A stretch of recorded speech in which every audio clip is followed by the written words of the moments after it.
ଜଣେ ଗରିବ କାଠୁରିଆ ଥିଲା।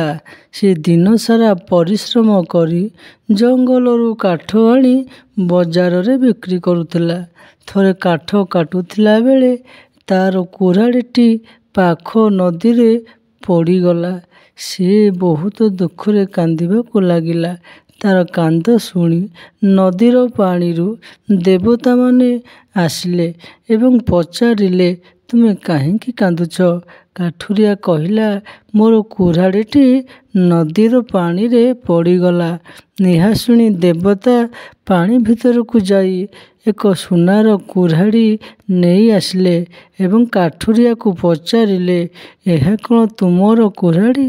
କାଠୁରିଆ ସତ କହିଲା, ନାଇଁ, ଏଟା ମୋର ନୁହେଁ। ଦେବତା ପୁଣି ଥରେ ପାଣି ଭିତରେ ବୁଡ଼ି ଆଉ ଏକ ରୂପାର କୁରାଢ଼ୀ ନେଇ ଆସିଲେ ଏବଂ ପଚାରିଲେ, ଏହା କ'ଣ ତୁମ କୁରାଢ଼ୀ?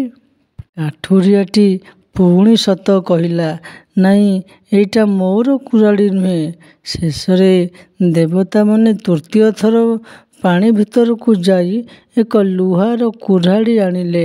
ଏଥର କୁରାଢ଼ୀକୁ ଦେଖି କାଠୁରିଆଟି ବହୁତ ଖୁସି ହୋଇଗଲା। କହିଲା, ଏଇଟା ହିଁ ମୋ କୁରାଢ଼ୀ। କାଠୁରିଆର ସଚୋଟପଣ ଦେଖି ଦେବତାମାନେ ଖୁସି ହୋଇଗଲେ ଏବଂ ସେ ତାକୁ ତିନୋଟି ଯାକ କୁରାଢ଼ୀ ସେ କାଠୁରିଆକୁ ଦେଲେ। କାଠୁରିଆ ଖୁସି ହୋଇ ତିନୋଟି ଯାକ କୁରାଢ଼ୀ ନେଇ ଘରକୁ ଫେରିଗଲା।